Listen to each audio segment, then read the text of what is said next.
everybody, and welcome to the RHYSTIC Study Hall, episode, I think, 6 of our beloved Magic podcast. I'm your host, Vito Gesualdi, joined by my co-host, the great Billy the Fridge. Billy the Fridge, yeah. Well, I mean, we're both co-hosts, let's be clear. There's no elevated situation, you know? It's You're the voice, I'm the face. There you go. That's what it is. They come in for my sultry tones, and they stay for that beautiful mug. They don't watch the video and go, "Oh my God, what did I click on?" and immediately fucking leave. It's the Hut Twins. I do look at the the analytics, and there's that graph that shows you like how long people stay watching, and it's like, well, right when the episode starts, that's when they know what they're actually, because it starts off, it's like, hey, look, you're gonna have fun. There's lasers and wizards, and they're like, it's just two fat guys talking about magic. Okay, I've got enough of that in my life. But actually, a lot of you are sticking around. A lot of you are subscribing. Something I need to remind you guys, we are a new podcast, so please hit that subscribe button if you haven't already, as me and Billy slowly work our way into the hearts of Magic fans worldwide. Billy, it's been it hasn't been a great week for Magic. It's been a controversial week for Magic. There's a lot of upset people. Yeah, there's been a lot of... That's the one interesting thing about this game. It's like, I was like, when we started doing the show, I'm like, is there going to be enough to talk about every week? And every week, there's always something going on. Oh, I know there is, because every week I'm wrapped up in it when everybody else is talking about it. So it's like, I knew this would be an easy podcast. Yeah. I'm always eyes glued onto what's going on. This goblin storm. We're going to talk about it. There's a storm, man. I'm going to try and open with our favorite opening segment. What'd you get? Maybe we need a better name for that. We're going to keep it short and sweet, Billy. I know you were saying you tried to pick up a card. Hasn't shown up yet. What did you try to get this week? Yeah, I ordered I ordered a couple weeks ago. I've been waiting for it. The Japanese Silver Scroll Dismember. Like, I didn't buy any of the Strixhaven. I saw it was like $40. I remember I mentioned to you that it was cheap, and your eyes lit up. You went, "That's a perfectly reasonable price for that card." I'm gonna pick it up. I picked it up, and I've been waiting for it. And I went to check the tracking number, and the tracking number was obviously not a real tracking number. What? How do you keep getting destroyed on these deals?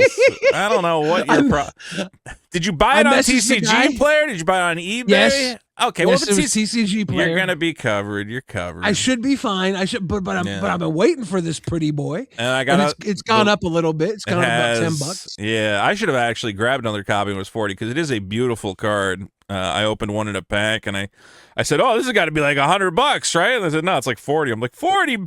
This is the best looking dismember I think I've seen in a while. It is a beautiful card. Nice.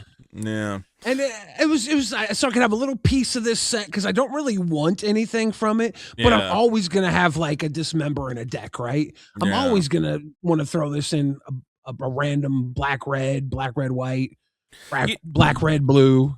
And you know what? It's interesting that again, there's always something to talk about with Magic. We didn't even mention the fact that the banned and restricted list has had some changes. We'll have to talk about that briefly, because when the set first came out, I pulled Living End, and I was sad because I was like, man, of all the mythics I could get, I get like a dirt cheap. It was like $30. Oh my God. This was like 30. Okay, it's still like 70. But I pulled it, and I was like, okay, I got a Silver Scroll Mythic Rare. I was like, couldn't have been Vampiric Tutor, couldn't have been Force of Will. It was like $30.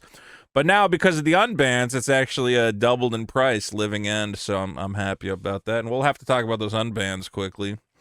Hopefully your card shows up. I picked up. Yeah. You ever buy a card and you go, "Did I buy that by accident?" I think I bought a card by accident, and I'm not that happy about it. Because I don't know. Somehow I got into my head. I'm like, I should look up like some Judge foils, Judge promos, and then I go to the mail. You know, I was like on eBay just like looking up prices or whatever. And then I go to my mailbox and there's a Judge promo Smothering Tithe, and I go, "Oh, what did you do?" And what I must have done was like add it to my cart for later. And then when I was checking out something unrelated, it just processed everything. So I now have a $100 Smothering Tithe, and Billy, I gotta tell you, I don't really like running Smothering Tithe in decks. It's like one of those cards that everybody just gets mad at you. They're like, oh, geez, you're gonna tax us for the rest of the game. So luckily, I don't think it's gonna lose value. Maybe I'll sell it or just put it in a box for, as a spec or something. But I now have a very expensive Smothering Tithe. It looks cool. It's cool. Yeah. I mean, it is a cool looking Smothering Tithe, but honestly, all the Smothering Tithes, there's a lot of really good Smothering Tithes. The best one. I have a couple of them. They're not in decks, or they're in decks, but they're decks I don't play. Dude, yeah. I was going through my enchantment deck the other day, and I almost took Smothering Tithe out because I'm like, well, this just pisses people off whenever I play it.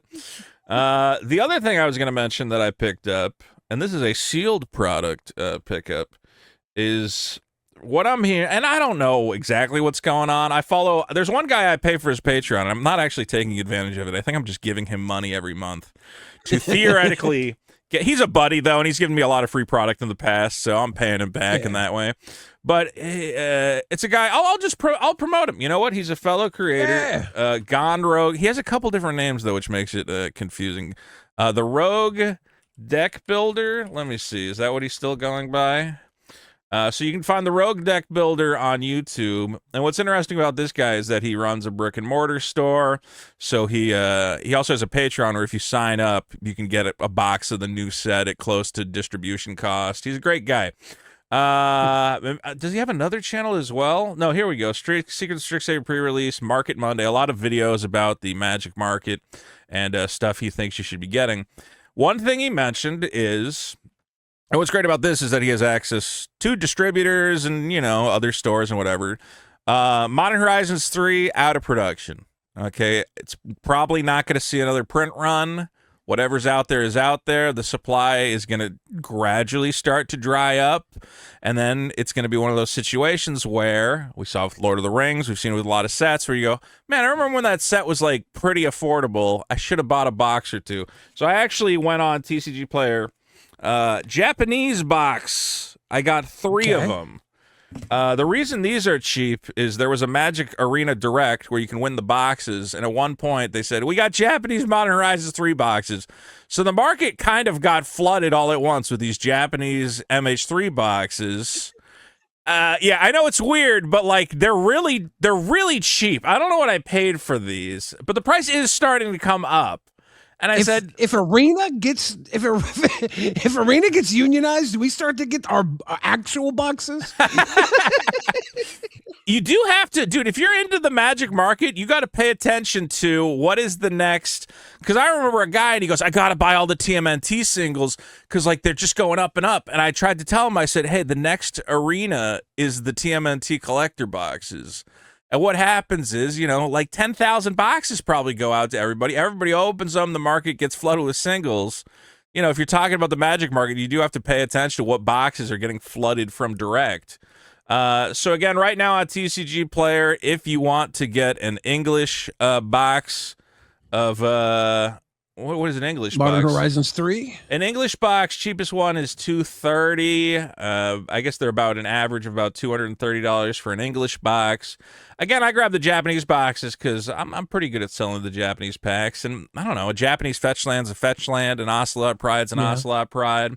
But as you can see, Japanese box is $175. This guy's got, man, I might even just get more boxes just to put them in a, is this, well, dude, what, Modern Horizons 2 is coming up, man. Like, the Modern Horizons 2 fetch lands, they're all up to like almost the price when before Modern Horizons 2 released. I remember. They've almost all regained their prices. Yeah, dude, I remember looking at Scalding Tarn was down. These are $35-$40. I remember these were selling for around $18, and I said, well, maybe this will be the one time that they actually printed so many fetch lands that the price doesn't rebound. But then obviously we got that huge influx of new players, and man, Scalding Tarn's back to $40. If you get the special version of Scalding Tarn, it can go to $50. Well, actually, the full edge is still like the same price. People did not like the etched ones. The Modern Horizons 3 fetch lands are still obtainable. They're still in the teen range, right? And Modern Horizons 2, let's be clear, it still has Urza Saga in it. Esper Sentinel is huge. So, this is one of those things where you go, what's a box? These were like $250, I think, for a set display. Now it's up $100. So if you see yourself in the future wanting to crack boxes of Modern Horizons 3, I think it's very reasonable to say that box will probably eventually make its way back to $300. Maybe get one for $230. Get a Japanese one if you're an idiot like me and you don't care about foreign cards. That's my thoughts. I don't know. Billy, have you got any sealed product hiding, or you just crack everything you open? I crack everything. I can't hold. Every time I try and hold something, I'm like, nah, I bet you there's something good in it. Dude, I was that way for a while. I don't know. The only thing that cured my pack cracking addiction was packs getting to like $40-50. Now I go, I don't want to just throw money away. I do remember one time the last time I really just started cracking was I was like, I want Surge foils from Final Fantasy, and I grabbed like an English box. I'm just ripping through it, and I was getting nothing. I'm like, this sucks. I was so pissed. I eventually hit a Unisurge, but it did not pay for the rest of the box. But I was like, all right, I'm done. I hit a Surge foil. It's a good one. Stopping there. I was watching guys open boxes. They would get like 8 fucking Surge foils in one box. My boxes had no fucking Surge foils. All my Final Fantasy boxes, I got totally dicked on Surge foils. See, I got lucky. I hit a ton of great Surge foils, and then they got so expensive that I had to stop. Right? Yeah. The only thing that saved my Final Fantasy experience was my Through the Ages cards. I hit, for some reason, 3 Ancient Copper Dragons and a foil RHYSTIC Study, the Japanese one. And I was like, well, at least I'm getting the really good Through the Ages. But honestly, I wanted the Surge foils more. I never got my Surge Cloud. I had to wait to get my Surge Sephiroth eventually. I don't know. I was not doing good. And that's why I don't crack. I only crack when, the times are tough and you need that desperate fix. I wasn't a Final Fantasy guy. Like, I just didn't play the games growing up. I knew about them. I knew about like the 7 characters and everything. Yeah. But I wasn't into it. And I started cracking these packs because my friends were all into it. And I was like, well, I'm going to get some packs because it's Magic. And then I started cracking all the stuff they wanted. And they got mad. I think I had like reverse beginner's luck, because usually when someone gets into Magic, they have their beginner's luck, and I had the Final Fantasy beginner's luck. So I was so into Pokemon as a kid, and I remember my sister being like, I want to get into Pokemon, and my dad's like, all right, I'll get you each a pack. And every time he did that, my sister would get like the bomb-ass rare, and I would get total dog shit. And I remember just being like, I'm the one who likes Pokemon. She's a fucking tourist. That foil Clefairy should be mine. And then eventually she got into Harry Potter cards, and there was no more problem. Which also, I'm seeing that I feel stupid. Remember there was a Harry Potter card game made by Wizards of the Coast? A vague remembrance. Yeah, at the same time as like Pokemon. And I remember always thinking like, man, maybe I should buy some boxes of Harry Potter. I know nobody really gives a shit, but like it is like a Wizards of the Coast card game. And now I'm seeing like sealed boxes of Harry Potter selling for like $800,000, and I go, yeah, that would have been smart. Oh well. I remember growing up when the boom hit. Like I started playing Magic in '94. Yeah. And all the card games were getting in. And there was tons of card games that would come out, and they would fall and they would be worthless. So like I got really skeptical of new games for the longest time. Dude, you have to be. I mean, dude, I remember when the Star Wars card, Star Wars CCG came out. Every kid I knew was collecting Darth Vaders, Death Stars, Luke Skywalkers, and you would think, based on nostalgia factor, you'd be like, oh, a Darth Vader must be like $1,000, and it's like, no, that ain't no Charizard. It's a Darth Vader. Who gives a shit? They still play that game. It's like it hasn't been produced for decades, but there's a group of people that make upgrades to the cards and release new sets, and they have like full-fledged tournaments to this day. It's pretty awesome. Star Wars CCG back in the day. And I found an old Emperor Palpatine that was foil, and it was worth like $300-400 with a crease in it. I got like $400 for it. Oh, that's awesome. So, it's awesome that, dude, there are a couple games that, people are still committed to, and then the fans keep making expansions. I think the Lord of the Rings game might be like that, and I think Netrunner, which was always popular, and I'm surprised they aren't still making Netrunner. So, man, that's cool. Luckily, we're never gonna have that problem with Magic because everyone just keeps buying it forever.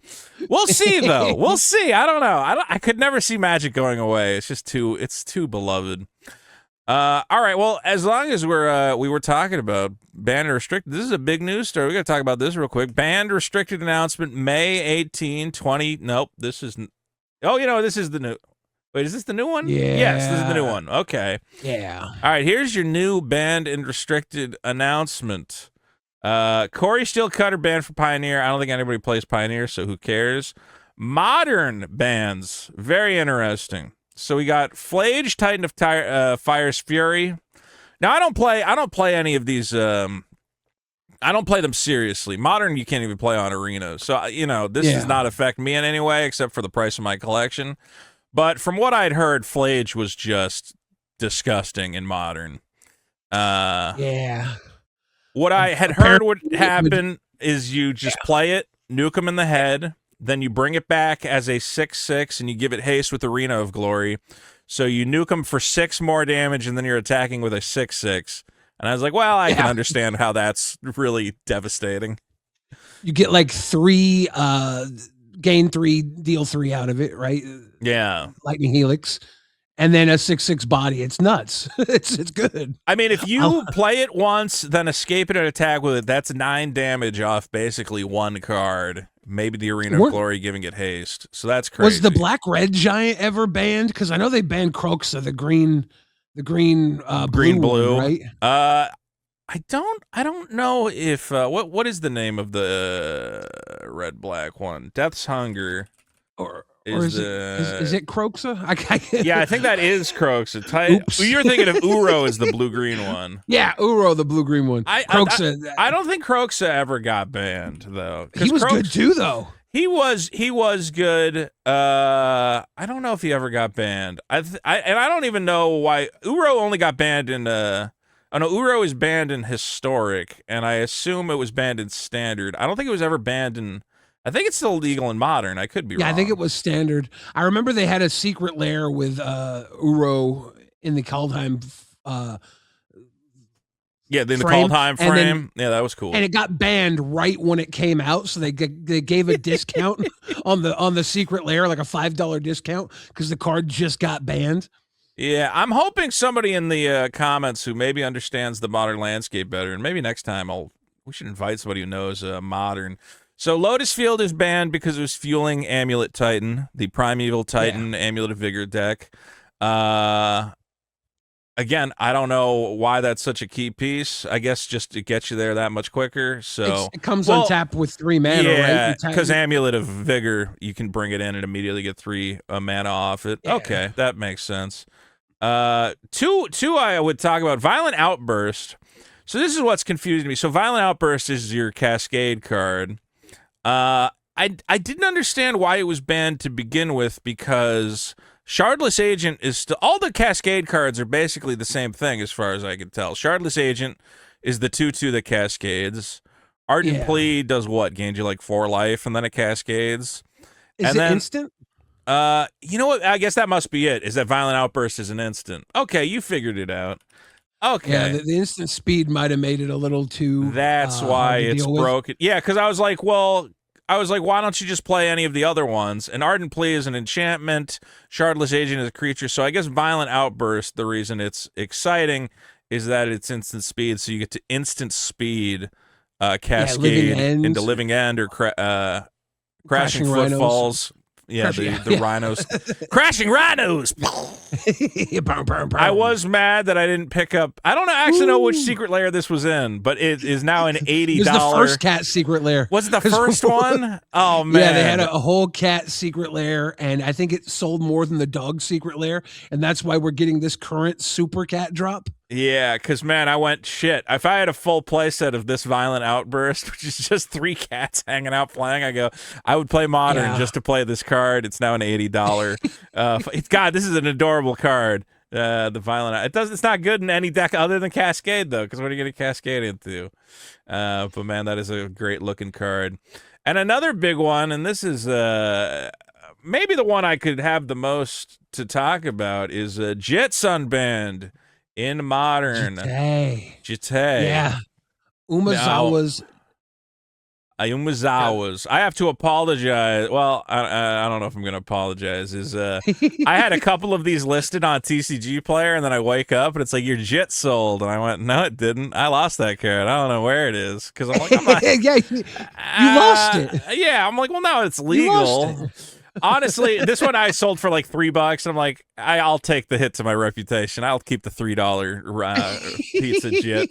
The one I would have sold, though, I just couldn't find it at the time, and then I found it later. I had a list version. I'm like, I would have sold to the guy. He paid like $10 for it, but I just couldn't find it. So Umazawa's Jitte, this is a classic piece of equipment, and it's one of the cards I think that's been banned in Modern since the very inception of Modern, because this is a card that was banned in Standard, it was banned in Extended, and then when they invented the Modern format, they said, well, we got to ban Jitte as well. Yeah, let me get a price. Overpowering.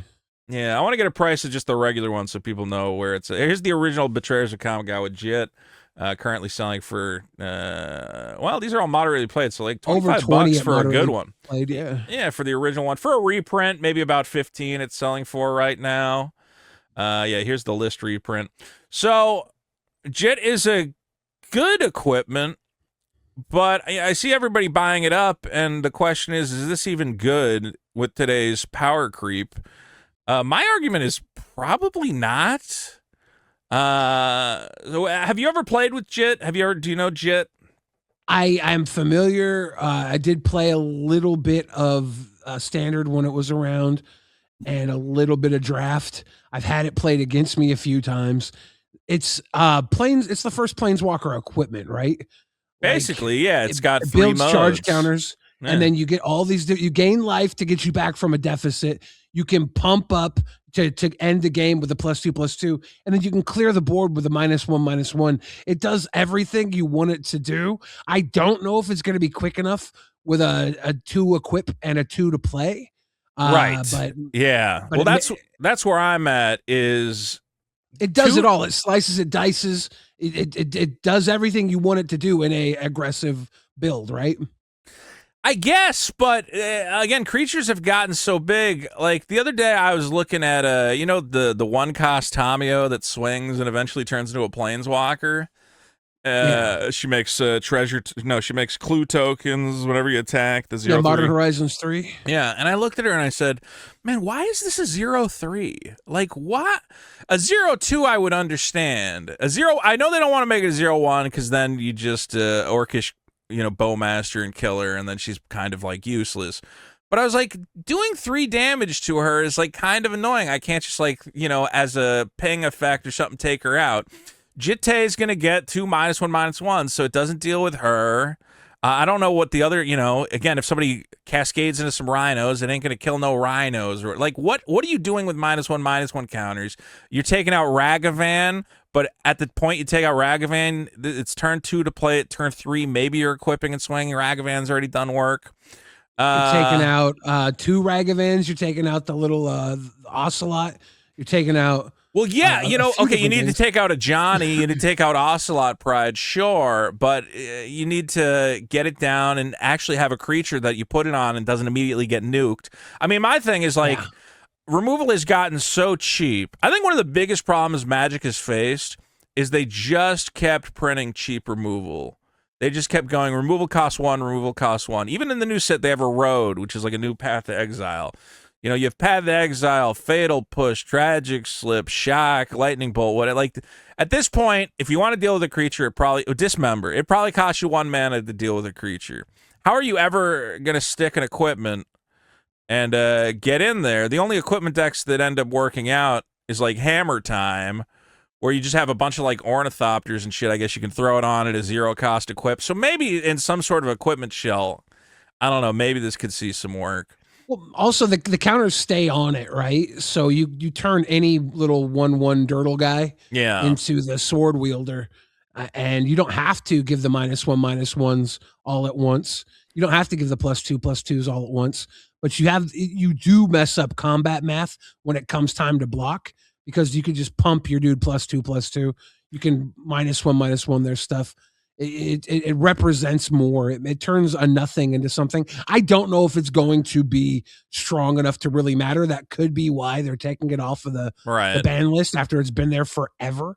They reprinted it in Kamigawa. They have the Secret Lair version. It might just be something they want to have people be able to play with. Yeah, I mean, taking it off the list makes sense. I just don't think the price spike follows because I don't see where this card ends up going. The other thing to mention about it is when Jitte got banned, damage went on the stack. And that was part of why this card was an absolute beast. So for those of you who don't know how the rules used to be, you'd attack in with your creature, they'd block with their creature, and then damage was on the stack. So Jitte got the counters before combat damage was finished calculating. So you could go, okay, hey, my guy's about to die to damage. Well, let me use one of those counters to make sure my guy survives the combat, or let me use the counters to make sure their guys goes down.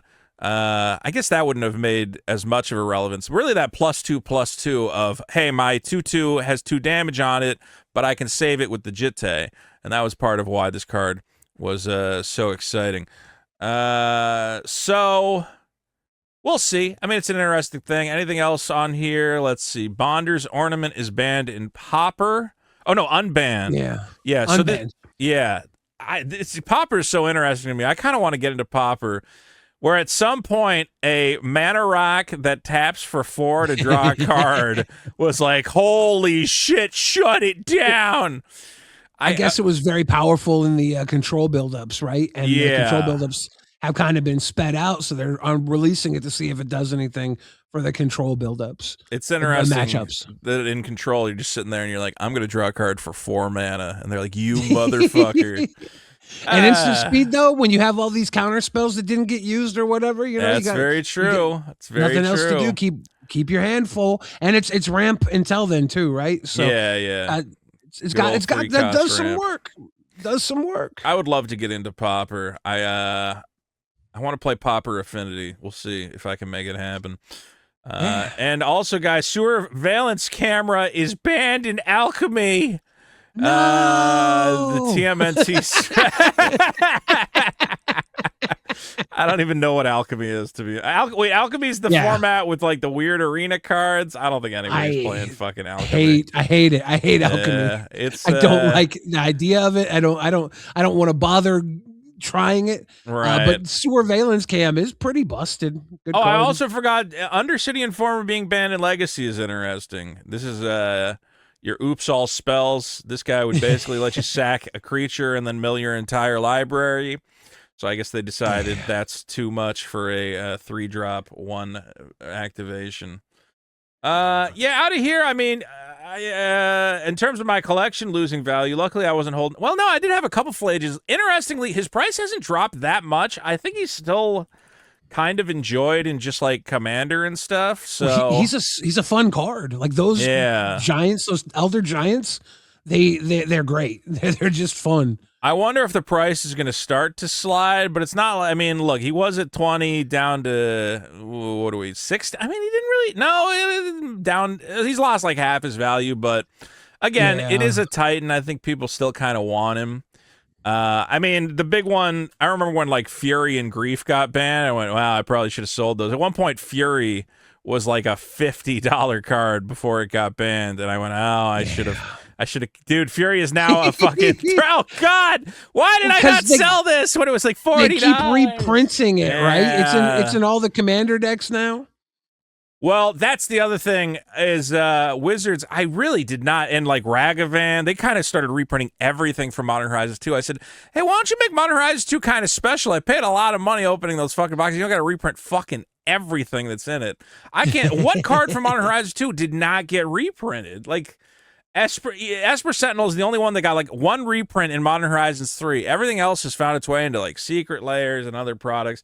Fury's in the goddamn Commander deck for fucking Lauren Ackley. You just get a free Fury now. So, oh well. So a good thing to remember is if your cards about. I got worried when the last ban. I thought they were really going to ban RHYSTIC Study from Commander last time they were doing the Commander ban changes. Yeah. I almost sold all my RHYSTIC Studies, but that ended. Somebody told me, they said. Well, actually, you know what somebody told me? They said, go look at Card Kingdom because somebody tips Card Kingdom off before the banned and restricted things come out. So if RHYSTIC Study's still on the buy list for Card Kingdom, that means you're safe. And I said, okay. Because otherwise Card Kingdom goes, no, we're not buying RHYSTIC Studies. Eat shit. Fuck you. I don't know if that's true or not, but they said, no, I hope it's not true, but it probably is. They probably talk to people. I mean, dude, if I worked at, first of all, if I was running Card Kingdom, running major Magic retailer, I would make some friends with Wizards of the Coast and be like, hey man, can you tell me what's going on with that ban list? You must know. You must know. If you just had one guy on the inside that would tip you off and you'd chuck him like $5,000. Like every year, you'd make that's 100. Honestly, dude, I hate to say it, I could never get a job at Wizards because like I would be milking.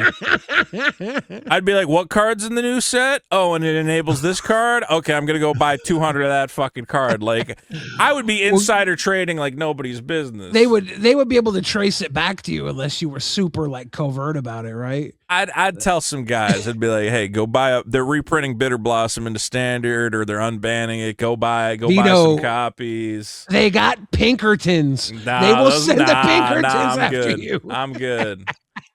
I'm good.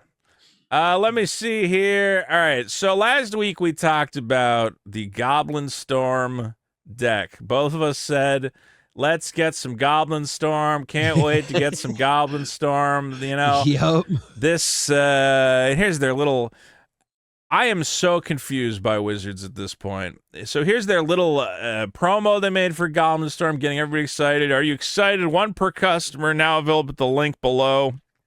1 per customer. My response was, fuck you. Lol, fuck you. LOL, fuck you. All I could say is, fuck you. What's the fucking point? Yeah. Did you get in the queue?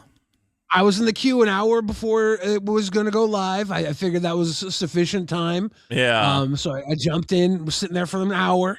Timer hit, and it was like, you have over an hour waiting. And I'm like, oh, I hope it'll be there over an hour. 34 minutes later, it's like, it's sold out in the US, the UK, everywhere. Yeah. And then it's like, but you still have 14 minutes waiting. Like, oh, I get to wait 14 more minutes for them to tell me to fuck off. This is becoming like really embarrassing for Wizards. So the Goblin Storm Secret Lair, which I believe was $150 for an entire deck of cool Goblin cards. Current low price on TCG Player, $430.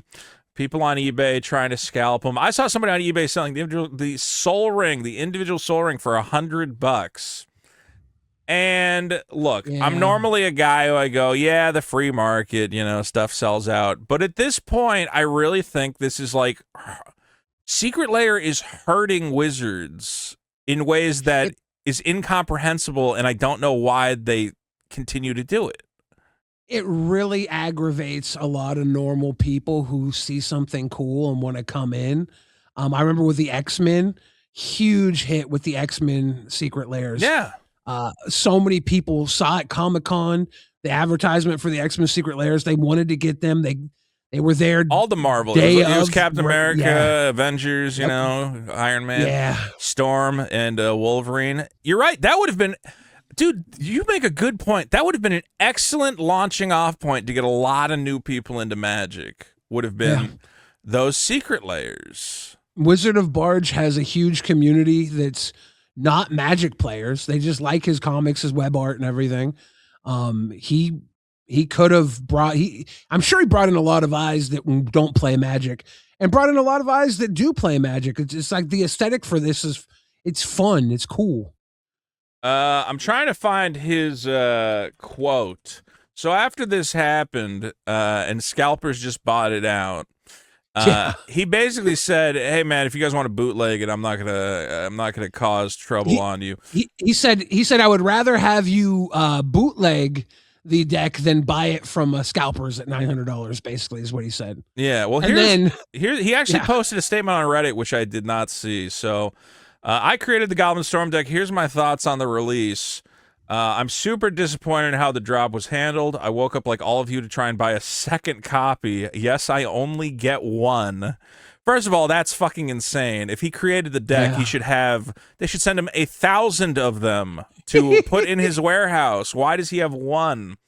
He says, like many of you, it sold out while it was in my cart. That's ridiculous. How is that's Wizards? First of all, if the guy created all the art for the deck, you go to him and you go, "Hey man, we're giving you like 100 of those. We're going to give you." I mean, hopefully he's getting artist proofs for all the cards that he can sell at conventions. I'm sure he's getting that.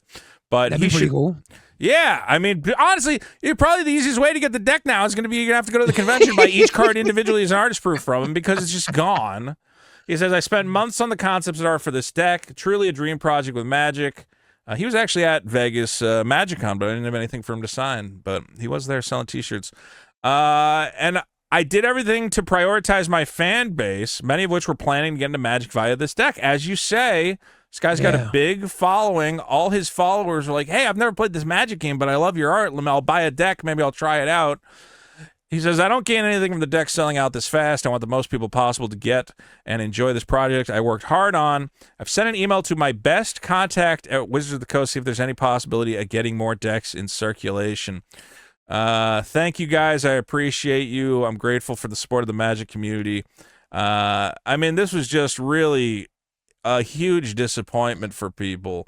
And the point I wanted to make is, so when Secret Lair first showed up, it was, I would argue, basically a net positive for Matt. There was a couple of gripes, like, oh, you're printing the wrong cards, and oh, this drop sucks or whatever.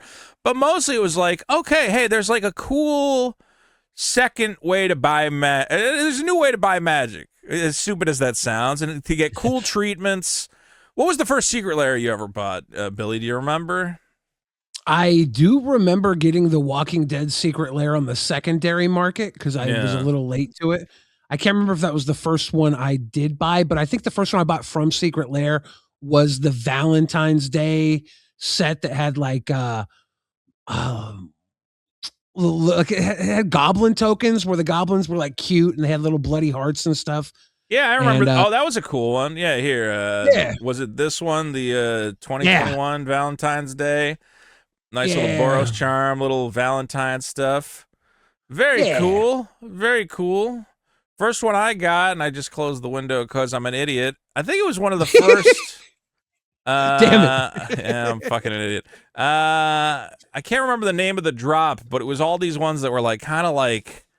Thraxamunder had the Abrupt Decay, I think. Yeah, they're kind of like music poster themed metal. Yeah. Magic is metal, I think it was called or something. And I remember going, "Oh, this is cool." I mean, it doesn't look like a Magic card, but I was like, cool. I was like, this is interesting, man. If this is like my commander, it's like in a different. Secret Lair was exciting. Let's put it that way. Yeah. Secret Lair has now become code word for just like disappointment and annoyance. Whenever they go, hey, there's a new Secret Lair drop, I'm annoyed because I'm like, okay, I can't just buy it. I used to be able to just buy it.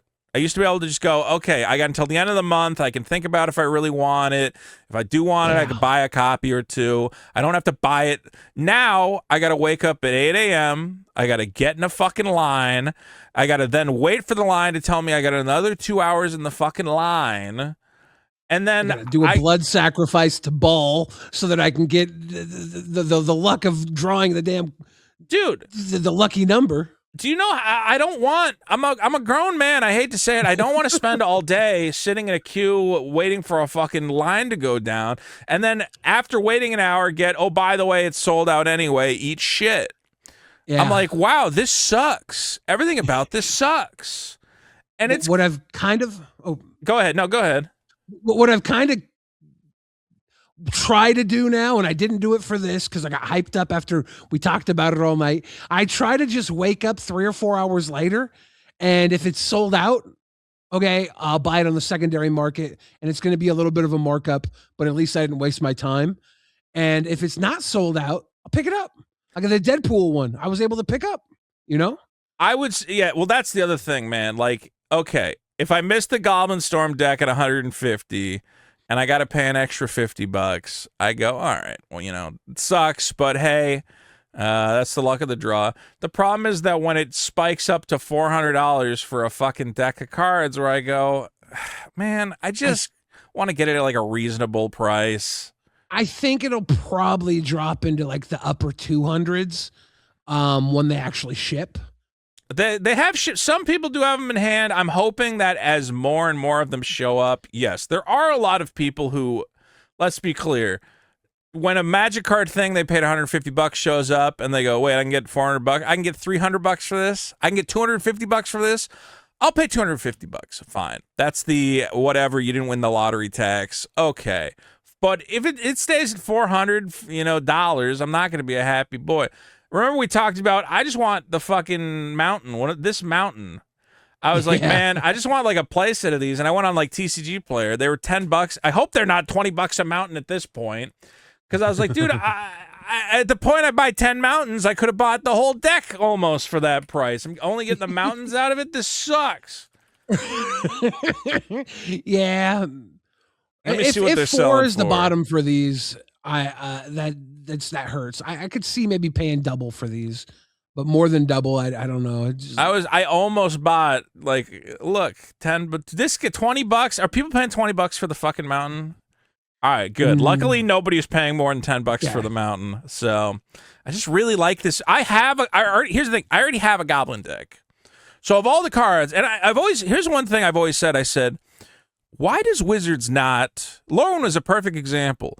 Why don't you make an elf forest? Like a forest that just has a bunch of fucking elves on it. Why don't you make a goblin mountain, a mountain? So that way when I build an elf deck, I go, oh, I know which forest I'm going to use. I'm going to use that cool elf forest. They've never done that really. But this I go, this is my goblin mountain. Okay, my goblin deck. I finally have a mountain that's themed around it. I mean, a good example is Assassin's Creed had the perfect, one of the few times they got it right. Let me see if I can find it. Assassin's Creed Island. Okay. I said, there, for my pirate deck. There's a little pirate ship. It's perfectly on theme. So I said, finally, I got a goblin mountain. I can't wait to get my goblin mountain. And now I couldn't get the deck, and I don't want to pay $10 for a basic land. So the wider point, I will say this. Go ahead. These are going to go up in price. The $10 will be an investment, right? If you look at the old Kaldheim Skull basic lands that came out in the Secret Lair, look up the Kaldheim swamp, right? The Kaldheim Secret. But it was Secret Lair though, right? Secret Lair swamp. Yeah. Let me see. I just bought 2 of the raised oil swamps because the raised slick foil. I mean, look, $11 for the vaporwave swamp. Let me see if I can. The Kaldheim one, maybe search by price. Yeah, I was going to do that. It's going to be one of the higher priced ones. It is a cool swamp. I had 5 of these, and then I sold them because they're $20 a piece. Oh my god, $20. But this is non-foil, right? Look at foil. Oh god, I think $32 for a swamp. Yeah. Well, cool lands, man. I did look. I wish I'd bought more of the Venom lands. Look, a foil Venom swamp. Yeah. I mean, not that I'm building. I don't know. I guess if I ever had a Venom commander, I'm gonna be like, fuck. I wish I had a bunch of fucking Venom lands.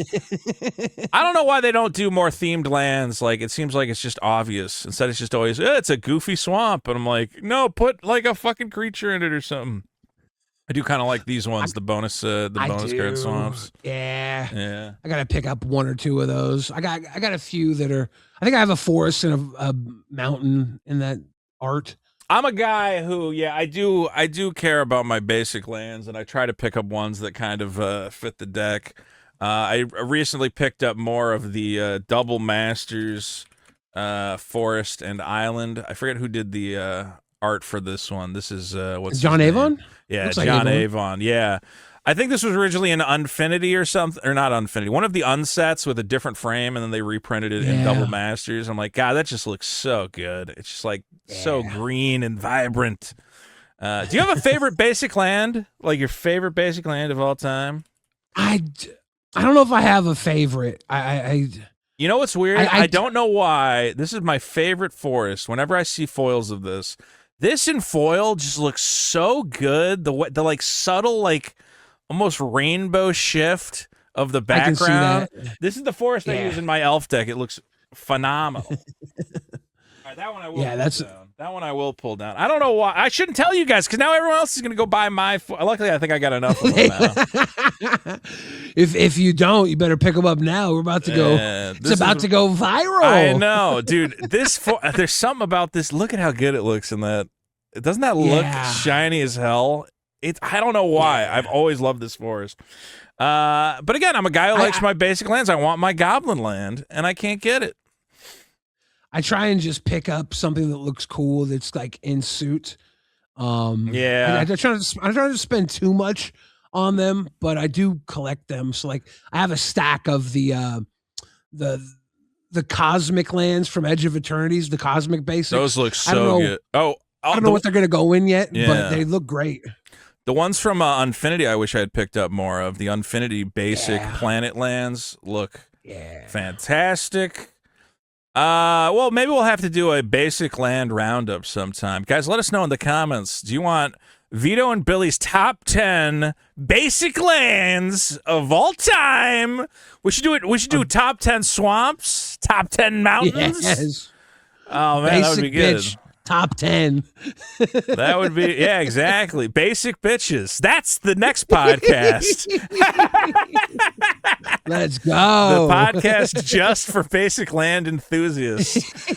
Welcome to the new episode of Basic Bitches. We've kind of run out of topics, unfortunately. We kind of really painted ourselves into a corner. No, Vito. We have a second season. Snow covered. Snow covered. We all wear parkas in there.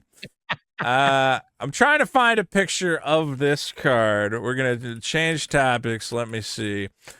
So right now, this past weekend or so was the Las Vegas. What do you call it? The licensing expo.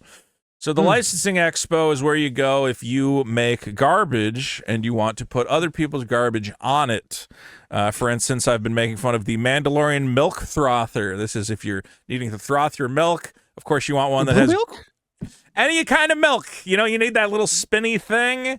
Or the green milk if you like The Last Jedi. It's whatever milk you want to get. You can get the Mandalorian milk frother. I've been making fun of this all week because it's the stupidest thing I've ever seen. So the licensing expo is where you go if you are a guy who makes milk frothers and you want to put Star Wars on it. Then you can talk to Disney and convince them to put Star Wars on your milk frother. I want that. No, you don't. No, you don't need that. I'm sure it's not even good. I'm sure it doesn't even work. Froth my milk. I don't even drink milk. I don't have milk. But I want that. Well, you can use it to spin other stuff. You can use it to spin up your hot cocoa. I tried buying one on like Temu, and it was complete dog shit. It fell apart after a day. So maybe I do need Vito, a milk I don't think frother. you understand. It's a baby version of Yoda. Go to my channel. I made a video looking at all the Baby Yoda merchandise. There's a lot of dog shit out there, and the milk frother is one part of it. So we're at the licensing expo where all the new stuff shows up, and wouldn't you know it, Magic's there. Of course Magic's there, because it makes sense. Magic, I guess, is at the point where, I mean, they're obviously going to take meetings and figure out what the next Universes Beyond is going to be. They're showing people the sales figures. And one thing they showed is, oh my God, we got Star Trek. Is it a poop pun? Is it a poop? Well, it's Captain Kirk boldly going, which is an unfortunate fucking name for a guy sitting on what looks like a big old potty chair going, He's in the squatty potty position. Why did you name it Boldly Going and have him sitting on a fucking toilet while Kirk goes, hey, what do you, or Spock's like, hey, Captain, make the poo-poo, Spock's like, Captain. That's a double flusher. Well, real quick. Captain Kirk, 1 green, white, blue, Bant. He's a Bant. That fits, I guess. Kirk's he's not a red or a black. He's a good boy. Legendary creature, human officer. So, officer, that's a new creature type, I would say. Yeah. I guess they don't want to have officers and captains, so everybody's just an officer. Vigilance. Spacecraft creatures you control get +3/+3. Whenever Captain Kirk enters or attacks, search your library and or graveyard for a basic land or a card named Starship Enterprise. Reveal it, put it into your hand. If you search your library this way, shuffle. Now, we have a couple spacecraft in Edge of Eternities. I don't think any of them are really getting played at all. I tried to play with one of the black ones, and it was just too clunky and weird. Spacecraft is you have to tap to put counters on them to make them do more things, yes. Or to make them you do. into creatures, They right? station up. They become like creatures, and they do level up with their station abilities. I do think some of the lands have some value. The lands are not spacecraft, but they do have station as well. That's true. That's true. Yeah. No, but still, it's interesting. The station. I like the station mechanic. I liked it on the lands. I think those lands are super undervalued. There's the spacecraft that gives like it taps for 3 colorless mana. I think that does see some play in ramp builds. Yeah. Well, it's Gaia's Cradle. I mean, it's fantastic. Or are you talking about Blue Brood Ship? It's the colorless 5-drop. I think it taps and adds 3 colorless mana. Oh, okay. And then it turns into a spacecraft. Then there's another white one that lets you search out a legendary creature from your deck, so it's a tutor. Like they have some interesting pieces. And as we get Captain Kirk, these might go up in value because they have more applications. You know, Captain Kirk and other cards that deal with them might crack open some of these cards. I'm trying to see if there are any like top spaceships. It seems like Eternity Elevator is the one you're talking about that taps for color. See, this one is like solid because it comes out, it immediately does something. I think the ones that were clunky was like the one I was just looking at, which you pay 5 for a thing that doesn't do anything yet. You got to get it to 10 before it does anything, and you got to get it to 20 before it becomes a creature. So it's interesting. Or like this one, it comes out, doesn't do anything until you station 1. I guess you just need to tap anything. This was the one I was actually trying to make work. Whenever an opponent discards a card, they lose 3 life. Whenever it attacks, they discard. I don't know. It's just a lot of hoops to jump through. Whenever you need, this is the problem vehicles always had, where you go, well, what if I don't have a creature? I need something that by itself. We're in the one-man army fucking stage of Magic, where you go, I need a card that does everything by itself and doesn't need anything else on the table to help it out, which is not the best. Captain Kirk, I think this is going to be your pre-con card because it's searching up Starship Enterprise, probably going to be in your commander deck. I don't know if it'll, I don't know. I guess it's really going to depend if this is like a pocket commander. It's going to depend on, are they printing a bunch of spacecraft that anybody cares about? Here's the bigger question, though, is can Wizards stop horrifically embarrassing themselves by coordinating their marketing efforts and involving the people who they're painting pictures of? So obviously this features a picture of Captain Kirk as portrayed by William Shatner in his prime. I mean, that is Shatner, right? This is Shatner. He's taking a Shatner. He's taking a Shatner. They got to change the art for this fucking card. It's so bad. Boldly going. It does look like he's leaning and he's just boldly going. It's I'm sorry. The way Spock is even reacting to it, like it's a stinky one. I've done this pose. I've done the one arm up on the... I'm doing it right now.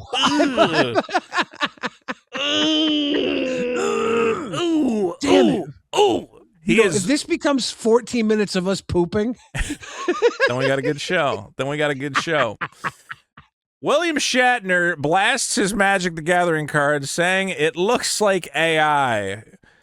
Remember, this is on the heels of just 2 weeks ago. They had a fake One Ring embarrassing themselves. Now they have William Shatner saying their art looks like... Do you think it's actually Shatner, or do you think it's whoever runs his Twitter account? No, I think Shatner's absolutely tweeting. I think he's... Yeah, I think that guy... Here's why I know he's tweeting is because I tweet... If you tweet this some stupid joke at him, he will just block you. A normal guy would not care. I'm blocked by William Shatner because one of the memes was... are you aware of On Cinema at the Cinema? It's an internet web series with Tim Heidecker. It's okay if you're not. But a running joke on that show was them arguing about which Star Trek movie was set in San Francisco. Is it Star Trek whatever or Star Trek The Journey Home? So, and they would always get, even though it's like obviously The Journey Home, they would always have this pedantic argument that it's technically the other one or whatever. So Shatner goes... posted a picture on Twitter, and he's like, this is a scene from The Journey Home. And I go, actually, Shatner, I'm pretty sure this is the third movie, because that's the one where they go to San Francisco. And it's just this dumb reference, but I guess everybody who watches On Cinema pesters him with that stupid joke, so he just blocks you instantly. And I went, all right, I shouldn't have said that to Shatner. I think the Star Trek people have thin skin. Because they had like the first crazy fandom, right? The Trekkies were like the first intense fandom, so I think they probably had to deal with it and cut it off sooner than everybody else because they were doing all the conventions before the conventions became cool, you know? Star Trek is a lot of weird. I mean, it's also part of the Star Trek story is like these guys knowing that they made something great and it got canceled for like no really good reason. And then just like the weird, it's not like now. So like if Star Trek came out now, got canceled, and then all these like conventions showed up and people were getting into it, like now executives would be like, oh my God, we've made a mistake. Bring it back. Give it 100 more seasons. But back then they're kind of like, we already took the set apart. I don't know. We'll make a cartoon. Like 15 years later, we'll make a movie. So the Star Trek guys, it's kind of like they were sitting on, and it was generational success, but it could have been so much more. They could have made so many more episodes. They all could have been rich for lives with like huge deals. And instead they ended up having to, the reason they're bitter is they're like, we could have just made 100, 200 more episodes. Instead, to make my money, now I got to make these shitty movies and go to all these conventions. It's like a weird situation they got placed in. Did you ever have the Taco Bell Star Trek cups? I did not. Did they have good cups? They were some nice cups. I know we talked about the Batman cups. The Batman right? cups, I know. Let me take a look at these Taco Bell Star Trek cups. They might have been a little before your day and age. Luckily, my these dad are was definitely before my dude. These are the ones you should. Do you still have these? No, I wish I did. I remember having the one when I was a kid, though. No. These, dude, I think they don't make these anymore because I think there's lead in the paint. I don't think you're supposed to drink out of these fucking things. I was drinking out of. I had a cup. I had the Spock one. I had the ship one. I think I might have had the Klingon one too. We were drinking out of these. We were sipping. It was the 80s, man. My parents had a couple of these. Because I remember I got something like this. I forget what the franchise was. I think I got like a Flintstones cup at a thrift store, and I was like drinking out of it. And a buddy went, "Bro, go look those up." And I looked it up, and it's like, yeah, these got a ton of fucking lead in the paint. Don't drink anything out of them. And I went, oh no, I've made a horrible mistake. A set of 4 for $50. Let's get. That's not bad. Together. That's not bad. I'd run for the price. I mean, you got to take the risk. So Star Trek, I also think Star Trek, another thing that pissed people off was after they were in Star Trek, they were kind of typecast where it's like, well, you're Sulu. We can't put you in anything. Everyone's just going to look at you and be like, ooh, phaser's on, Sulu. And he was like, I can reinvent myself. I will be the gayest man. But he took a while to get there. Sulu had to be in the closet for like 30 years until finally being gay was cool. And he's like, now's my fucking time. Now I'm the queen. Like, I'm so happy it worked out for that guy. Yeah. It's actually interesting. I'm a big like Howard Stern guy. If you listen to the first time he was on Howard Stern, he's all like, they're like, hey, did you ever fuck this actress or whatever? And he was still in the closet. He's like, well, she was a hot lady. And then, once the gay star stuff came out, he's like, no, I'm just fucking gay. I just love fucking guys. He was on Howard Stern talking about it all the time. And you're like, this is awesome. I'm so glad this guy gets to let his freak flag fly. So let's see what Captain Kirk said. As reported by Kotaku, maybe this will have the quote right away. So they always bury the fucking quote. Somebody said, hey, Shatner, what did they say? As a huge fan of yours and also the game Magic the Gathering, I'm curious if you had any thoughts on your upcoming card in the game. Thank you, sir. Shatner said, I know nothing about it. I hope it's a real Wizards Magic deck. It's interesting you tag them. Though I think they should redo the card so it looks like he didn't have his at Kellogg's US hashtag. Man, this guy uses hashtags and ads that he didn't have. I don't think it's him, man. He's hashtagging Raisin Bran. It looks like he didn't have his at Kellogg's US hashtag Raisin Bran this morning, and we'll have some trouble boldly going.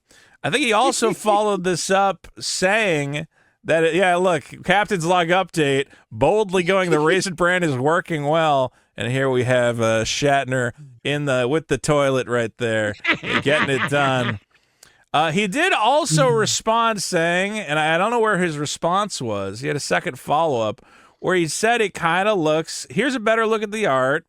Shatner accused it of looking like slop. Let's see if we have this. He said it looks like AI. I'm trying to find the actual quote. I can't find it for some reason.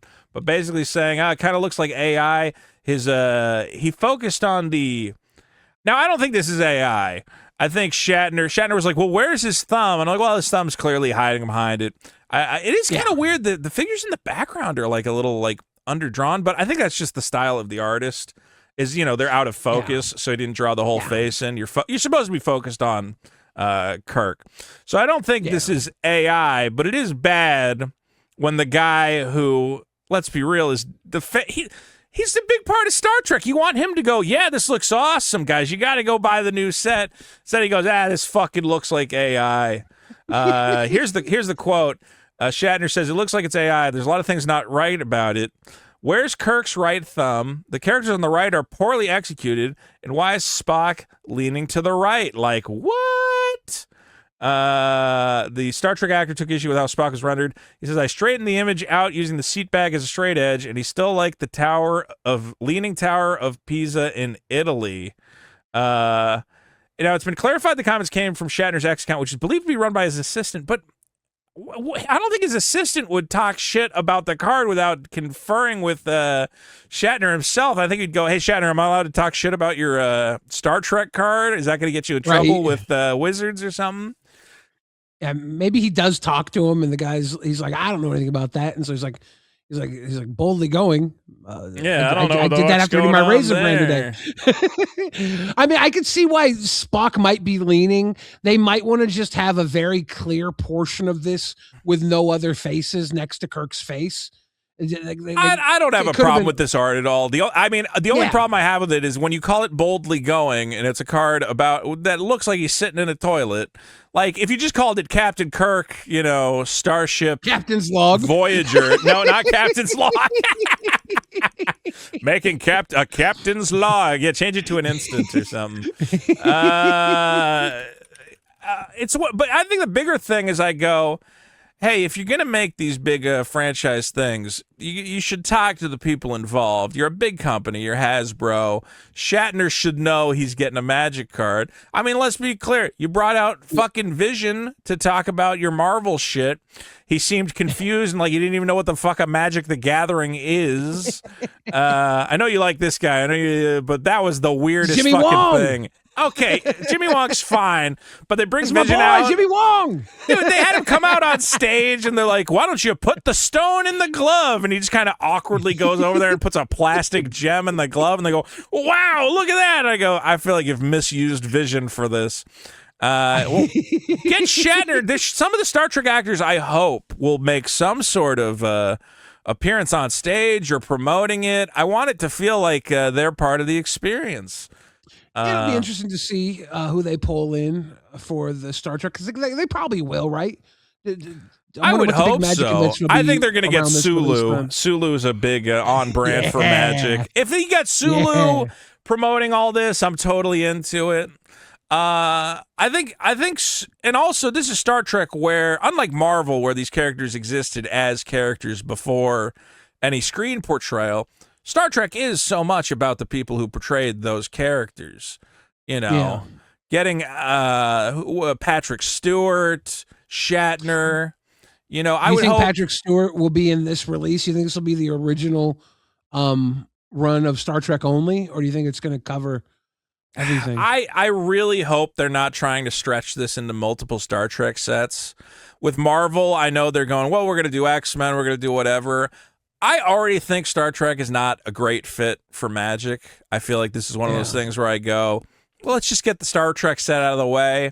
Again, after the huge success of Final Fantasy, Lord of the Rings, now Strixhaven is the best-selling in-universe set of all time. Did you know that? They recently announced Strixhaven that. is? Yes, the new Strixhaven is the best. And again, a lot of that is off the fact that Magic's at its heights. A lot more people are buying Magic. People who came in from these other franchises are now buying the new stuff. But I think it's time for Wizards to go, okay, we tried TMNT, we tried Doctor Who, we're going to try Star Trek. But again, I think they now have a license to write whatever checks they want, get whatever franchises they want. Every time I talk to people, I go, well, what would you like to see? People go, I want to see Game of Thrones. I want to see, I don't know, some of these other great fantasy, Zelda, going to be a hard one to get. But God, just these fantasy franchises, sword and sorcery. And again, there's nothing stopping you. You just go to that company. You go to Nintendo and you go, we're going to make you $100 million selling Zelda Magic cards. I don't think Nintendo's going to say no to that. I think they're going to go, yeah, fuck it. Let's do it. Well, Nintendo's pretty tight with their property, right? Yeah. But they are also Northwest. So, like, they have this connection where Nintendo and Wizards are, like, neighbors.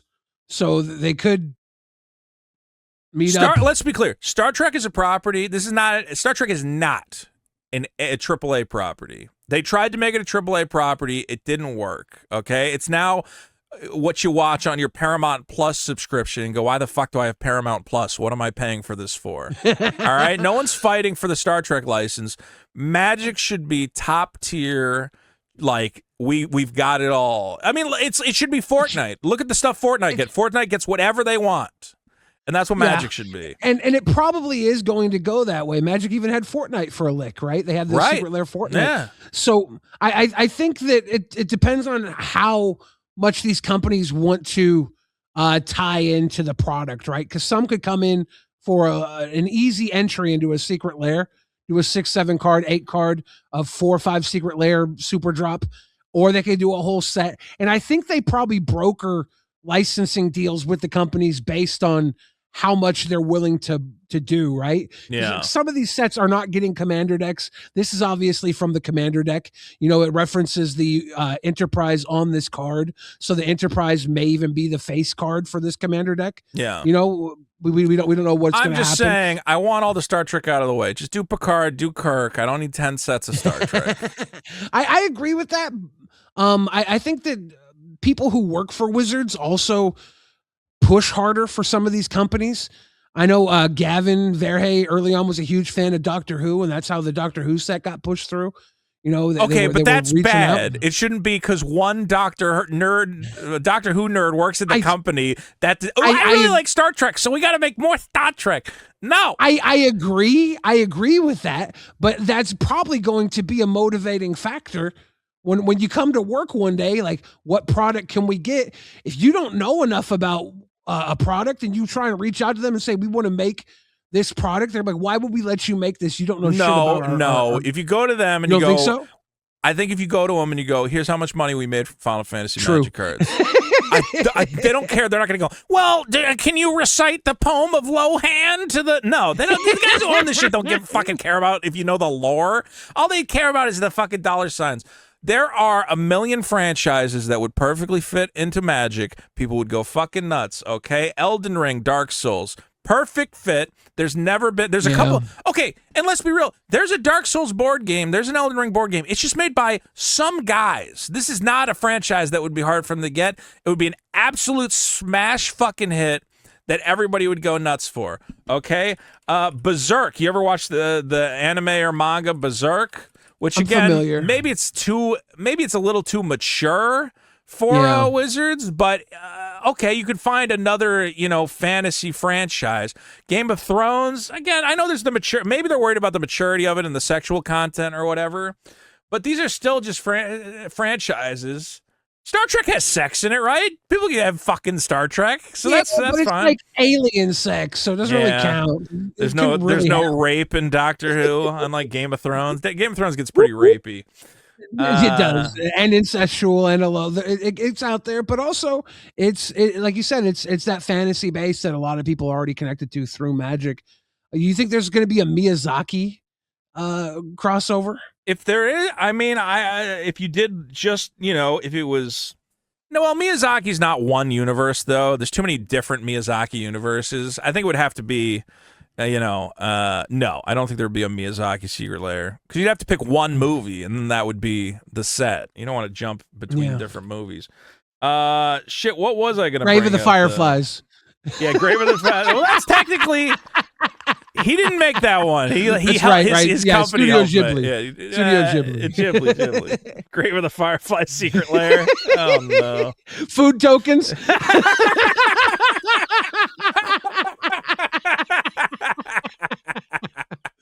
It's just a starving little girl and a fucking thing of candy. For those of you that don't get that reference, don't look any further. Don't worry about it if you don't get the reference. You don't need to. Don't watch that fucking movie. Okay, another example I wanted to bring up real quickly. Secret Lair. What's the name of it?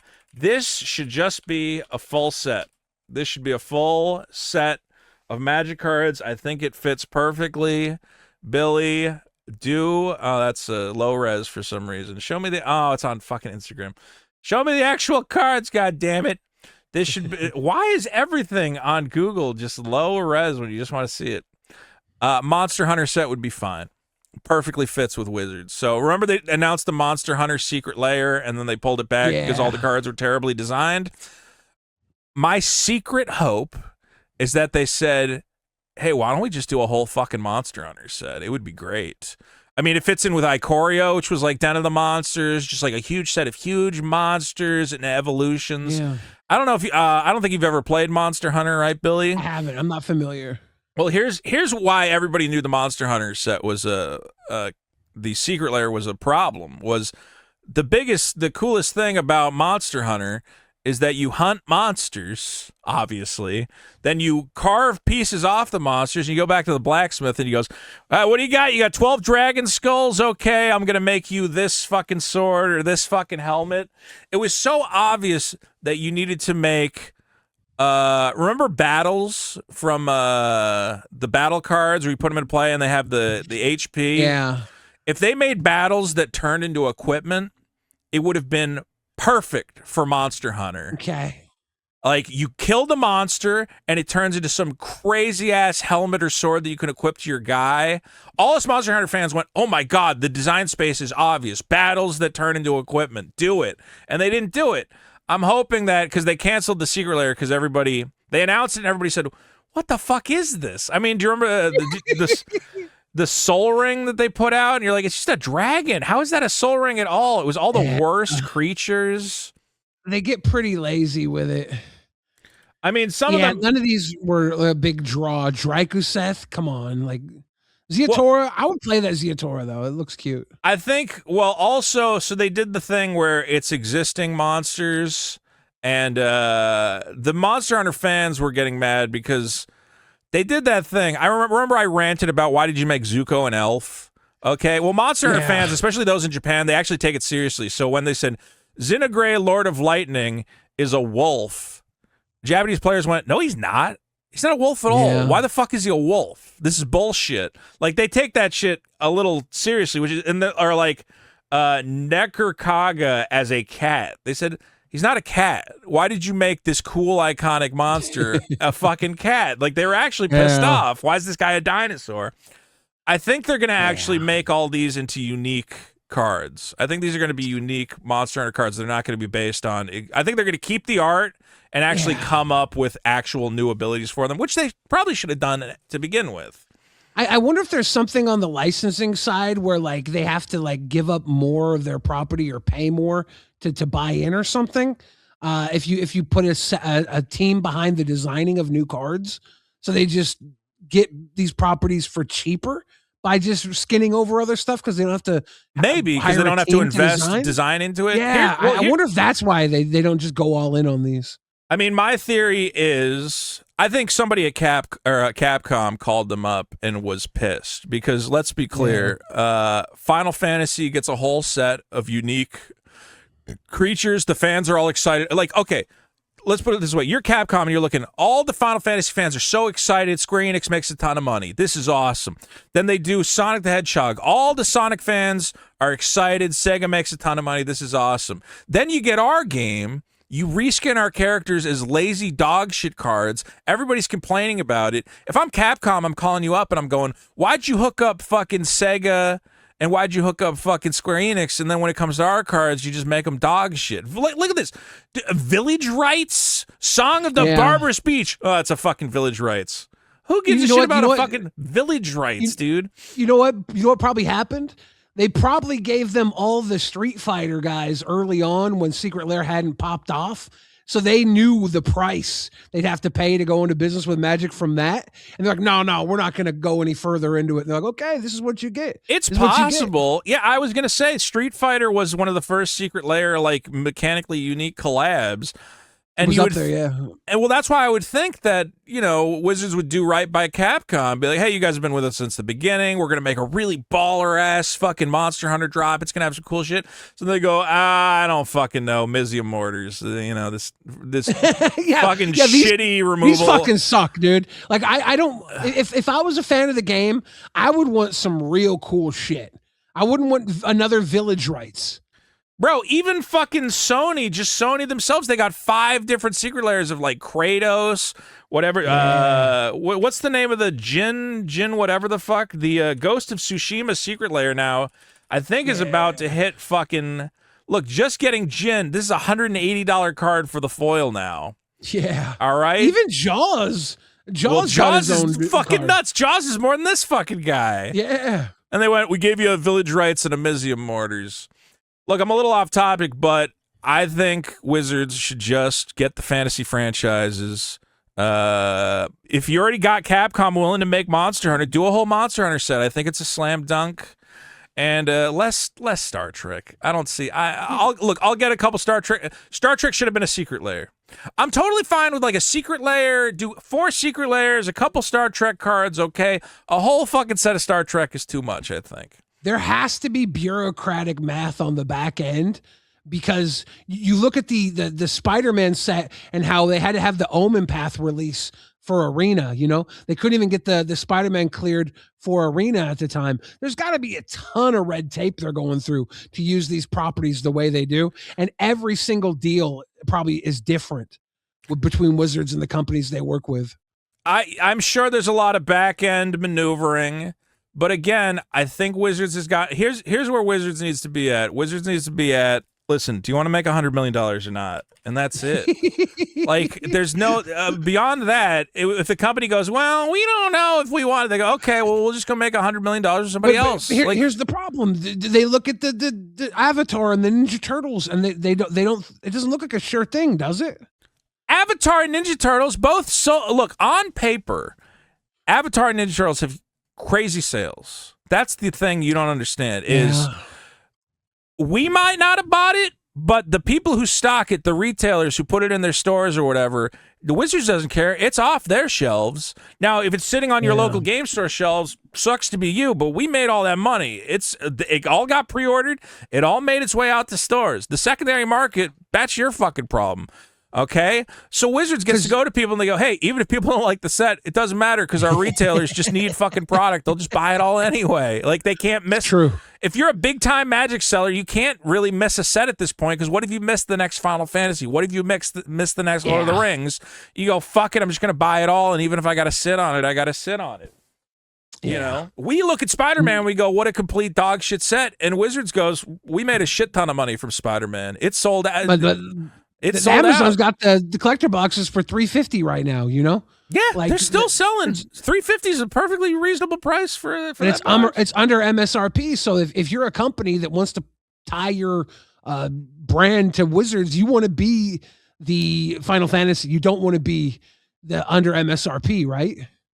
I don't think you care. I think these companies, like you, okay, yes, you want to be the Final Fantasy, but you also need to understand, okay, we don't own Final Fantasy, though. We own Avatar, and Avatar is never going to be Final Fantasy, so we're happy if it just sells moderately. Like, I don't think Nickelodeon goes, oh, how come we didn't make as much as fucking Final Fantasy? Well, because you own Avatar, okay? It's just not as big. That's not how it works. Not just making a Magic doesn't mean you make infinite money, but you're gonna make good money. You're gonna do it really good.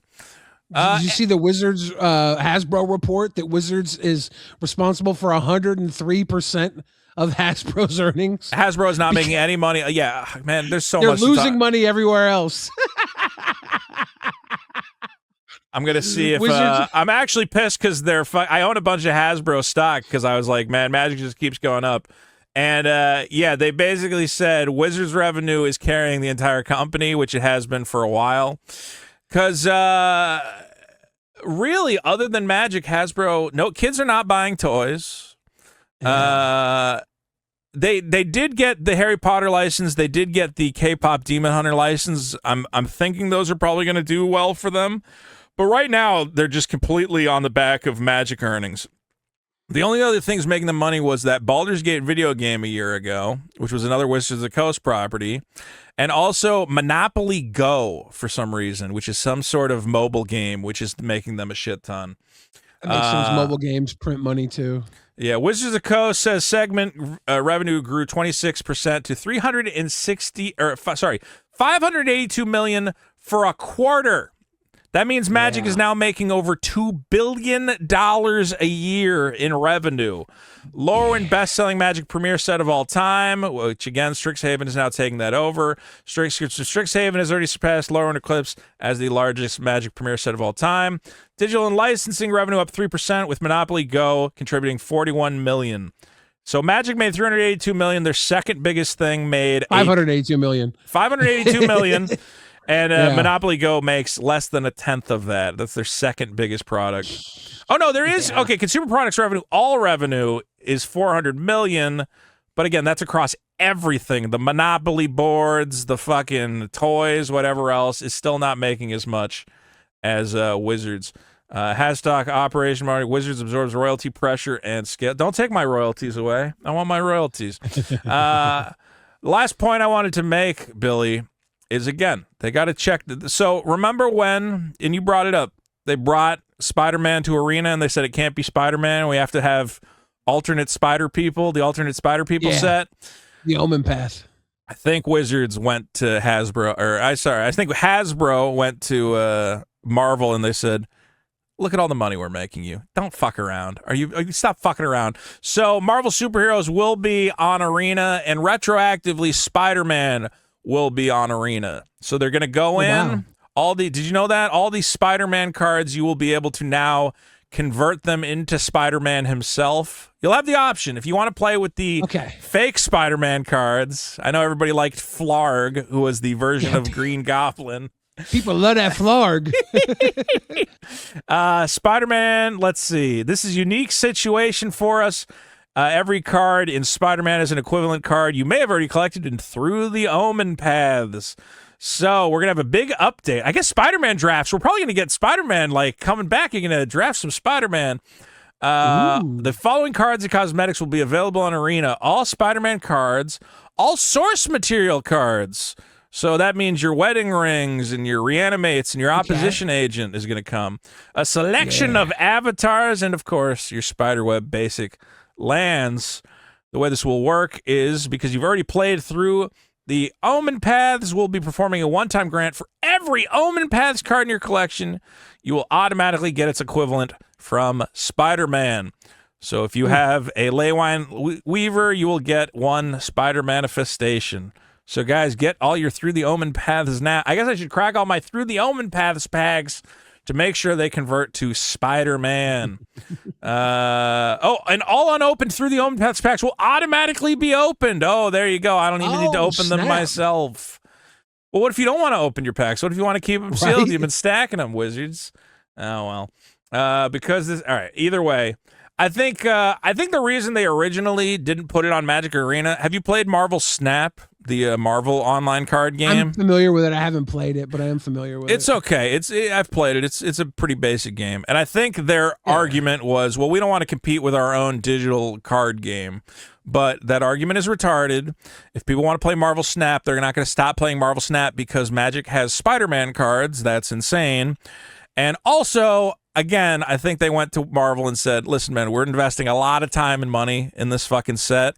Let us put the cards on our online game and not have to hire a bunch of artists to make more fucking spider pictures because you guys won't let us put your spider pictures in the game.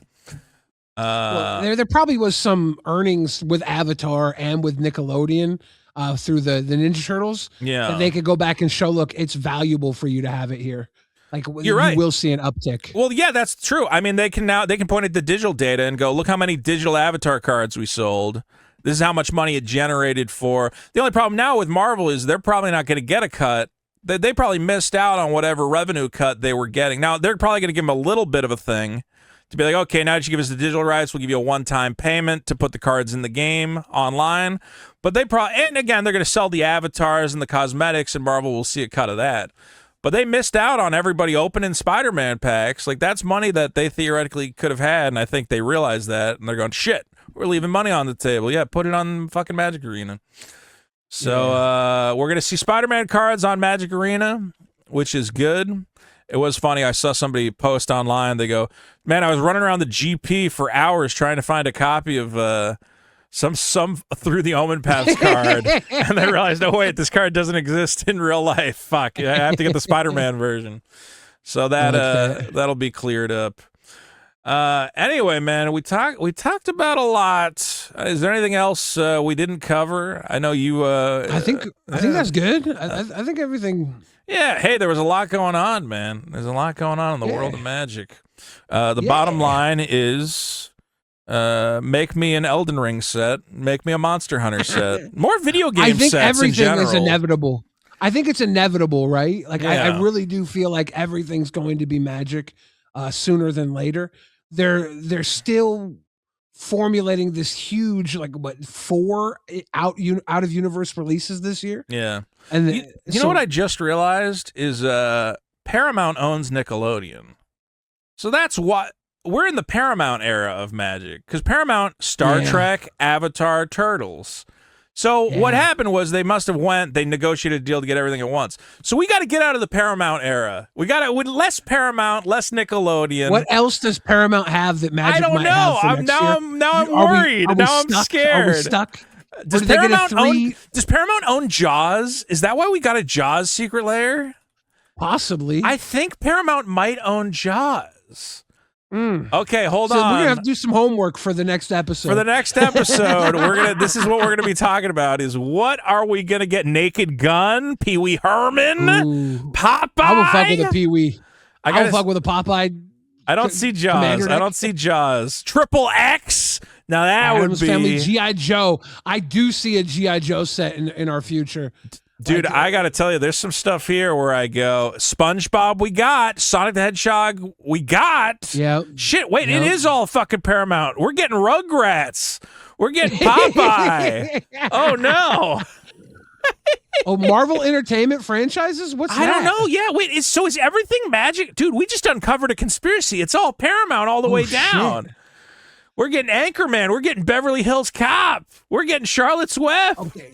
We got to see the Marvel Entertainment franchises. Click the Marvel Entertainment franchises. Maybe it's, what does that bring you to? I don't know. It's bringing me to all of Marvel, which is confusing. How does Paramount own Marvel? That must be.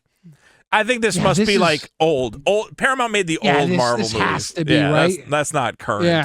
Yeah. That being said, Dora the Explorer, I think, is ripe for a Secret Lair. Dude, Dora with Swiper and the backpack.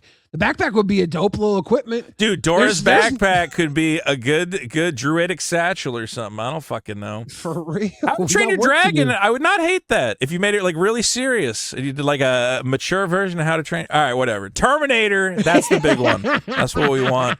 Guys, there's a lot going on. There's here. a lot there. This has been the RHYSTIC Study Hall. Guys, please subscribe down below if you haven't already. You can find me at youtube.com/Vito. And check out my Whatnot store at whatnot.com/invite/Vito. Billy, where do we find you? At Billy the Fridge on Instagram, Twitter, YouTube, all that good stuff. There you go, guys. Enjoy life. Live it to the fullest. Hug your neighbor. Call your mother.